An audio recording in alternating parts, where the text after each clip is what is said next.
या बातमीचे प्रायोजक आहे विल्टोस LED, the light is life.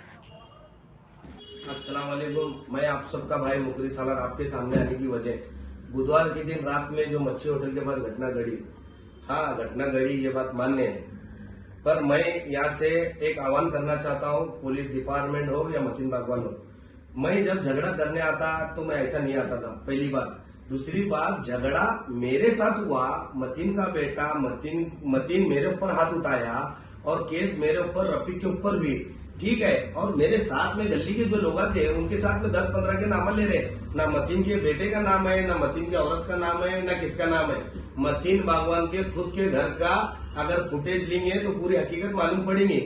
और मैं पुलिस अधिकारी जितने भी हैं उनको इससे पहले भी मैं विनती कर रहा हूँ, परसों के दिन सीपी साहब के पास भी गया था मैं, पर मैं हर चीज से मैं गुजारिश कर रहा हूँ, अगर मैं गुनहगार हूँ तो मेरे को सजा दो, मान्य है। अगर मैं इसमें बेगुनाह है तो मेरे ऊपर टेक्निकल केसेस मत करो, नहीं तो मैं मेरी फैमिली को लेकर आत्महत्या करूंगा, नहीं तो फांसी लेकर मरूंगा। मेरे को हर टाइम मेरे ऊपर जुल्म और अत्याचार हो रहा, क्या भाई इसकी वजह क्या है? कुछ चंद लोग, राजकीय लोग के फोन आने के बाद मेरे ऊपर गुना दाखिल होते हैं। तुमको करने का था तो बुधवार के दिन रात में गुना दाखिल करने का था ना मेरे ऊपर, मेरे को छोड़े कहीं को तुम। जबकि मेरे को मार लगा, पूरी शरीर फटी, मेरे ऊपर गुना दाखिल नहीं करे, तुमको मिटे आ जाओ बोले। सुबह को डीसीपी के पास के खड़ा होने का तेरे को बोले, ना डीसीपी साहब के पास बुलाए, ना झेरोड में पीआई साहब बुलाए, डायरेक्ट मेरे ऊपर दूसरे दिन गुना दाखिल करते। ये सोलापुर की आवाम, जमीयत उलमा रंदे, जमीयत अहले हदीस रंदे, जमीयत सुन्नती रंदे, तुम कहा है वही मेरे ऊपर जुल्म हो रहा, बोलते कि नहीं बोलते? क्या मैं मुसलमान नहीं हूँ क्या, कौम का नहीं हूँ क्या?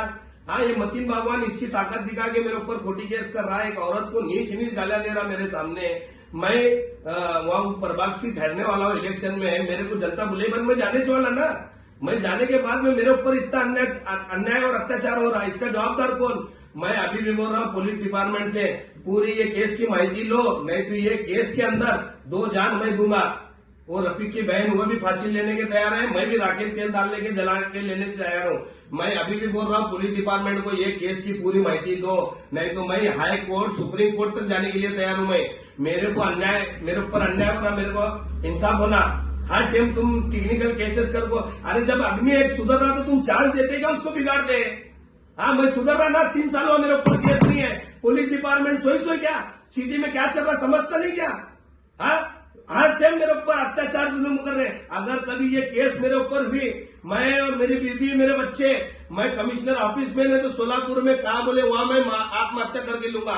और मेरे को नहीं केस, मेरे को केस करे, उसको केस नहीं करे। मेरे साथ 10-12 जन थे। अरे गली का झगड़ा है, मेरा गली के लोग आएंगे नहीं क्या? वो रफीक के ऊपर, रफीक के भान के ऊपर अन्याय अत्याचार हो रहा था, बोल को मैं गया, मेरे को मार को, मेरी शरीर फाड़ कर उल्टा मेरे ऊपर केस करता। उसके बड़े बड़े अधिकारियों के साथ संबंध है, इसके लिए मेरे ऊपर ये केस हो रहा। मैं अभी भी बोल रहा, अधिकारियों से हाथ जोड़ के विनती कर रहा है, एक आदमी सुधरना चाह रहा, उसको चांस दो, नहीं तो मैं माँ की कसम खा के बोल रहा, मैं आत्महत्या कर लूंगा। मेरे को बहुत अति और जुल्म हो रहा। ये क्या है, पूरी केस की माहिती होना। मैं चाकनकर मैडम को भी बोले सो है, गुलाबराव पाटिल मंत्री साहब को भी बोले सो है, अगर नहीं करते रहेंगे डिपार्टमेंट, अगर मेरे ऊपर गुना दाखिल करा, मेरे को पकड़ना चाहते रहेंगे तो मैं पूना में कोटवा के अंदर हूँ। मेरे को तुम पकड़ने के लिए 10 मिनट नहीं लगते, मेरे को तुम पकड़ो, और मेरे को मरने के लिए 1 सेकंड नहीं लगता, मैं आत्महत्या करके लूंगा। मैं कसम से बोल रहा, मैं बहुत अन्याय और अत्याचार सह के यहाँ तक आया, मैं बहुत संघर्ष करे हूँ। अभी भी बोल रहा हूँ, मैं मेरे ऊपर नाहक केस मत करो। कुछ राजकीय लोग प्रेशर ला रहे रहेंगे, मेरे समाज के और इतर समाज के भी, अगर उनका सुन को तुम मेरे कुछ राजकीय लोग की वजह से अगर मेरे को तकलीफ हो रही रहेंगे, अगर कुछ मैं प्रभाग में ठहरने वाला, कुछ नगर सेवक अगर कुछ खेल कर रहे रहेंगे, अगर तुम्हारी इच्छा है तो किसी को जेल को डाल को तुम जीत नहीं सकते, इतनी बात याद रखो। मेरे साथ जो अन्याय अत्याचार हो रहा, मेरे साथ हर टाइम हुआ, मैं बर्दाश्त करा, पर इस बार मैं बर्दाश्त नहीं करूंगा। मैं मेरी फैमिली के साथ मैं आत्महत्या कर लूंगा। ये पुलिस डिपार्टमेंट पूरी केस की माहिती लो, नहीं तो मैं बहुत ऊपर तक जाने वाला। मेरे को हर टाइम बहुत जुल्म और अत्याचार हुआ, तुम मेरी बात को समझो, नहीं तो मैं, मेरी बीबी, मेरे 2 बच्चे, मैं आत्महत्या करके लूंगा। वो रफीक के ऊपर, रफीक की भान के ऊपर अन्याय अत्याचार हो रहा, बोल को मैं गया, मेरे को मारे तक मार के, मेरे साथ गाली गलौज करके उल्टा मेरे ऊपर केस।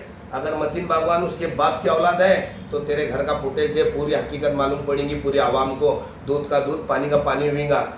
तू लोगों को कैसे कैसे गालियां दे रहा था, तेरे भी पेट में माँ बहने, वो गालियां दे रहा था मत कर बोलकर, मैं आपको बोलने के बाद तू मेरे ऊपर, तेरा बेटा और तू हमला करे और मेरे ऊपर केस करता, और साथ में 10-12 जन थे। अरे झगड़े को नहीं आया, मैं झगड़े को आता था तो ऐसा छोटा मोटा नहीं होता था, बड़ा कांड होता था। मैं 3 साल हुआ, मैं सब छोड़ छाड़ के मैं मेरे परेशानी में अच्छा रह रहा, किसको लेना नहीं देना नहीं, कौन से झगड़े में लपड़े में नहीं। मेरे को मालूम है हर टाइम मेरे को मुसीबत करते लोग बोलकर, मैं मेरी जगह खामोश हूँ, फिर भी मेरे ऊपर अन्याय अत्याचार हो रहा। ये पुलिस डिपार्टमेंट तुम हल्के में मत लो, मैं मेरी जान जाएंगी और मेरे बरोबर मेरे फैमिली की जान दूंगा मैं। इतनी बात याद रखो, मेरे ऊपर बहुत जुल्म मिला है, मैं हर टाइम बर्दाश्त करे ना, परिस टाइम बर्दाश्त नहीं करूंगा। मेरे ऊपर बहुत जुल्म कर रहे पुलिस डिपार्टमेंट, तुम समझो बात को लोगों का सुनकर। तुमको जो माहिती देते बड़े अधिकारी, तुमको मालूम नहीं है, तुमको जो अधिकारी को जो बोलते वो सुनते तुम, पर ओरिजिनल हकीकत क्या है मेरे को पूछो। झगड़े की मैं बोलता, मेरे को तुम मेरे सामने नहीं बुलाकर मेरे को दूसरे दिन मेरे ऊपर केस करते, और मेरे साथ में 10-12 बच्चे थे उनके ऊपर केस करते। बोल रहे क्या भाई, इसकी वजह क्या है? हाँ, गली में झगड़ा हो तो गली के लोग नहीं आ सकते क्या? मेरे ऊपर अगर कभी ये केस हुईगा, मैं मेरी जान मैं तो देने वाला, इतनी बात याद रखो। एक बार मैं करूंगा तो मेरे बाकी के फैमिली के ऊपर तो खोटे केसेस नहीं होंगे, इतनी बात याद रखो। मैं पूरी सोलापुर की आवाम और डिपार्टमेंट से गुजारिश कर रहा हूँ, मेरे ऊपर अन्याय अत्याचार हो रहा मत होने दो। अगर होएगा तो मैं सोलापुर को ऐसा वापस नहीं हुआ, मेरी डेड बॉडी आएंगी, इतनी बात याद रखो।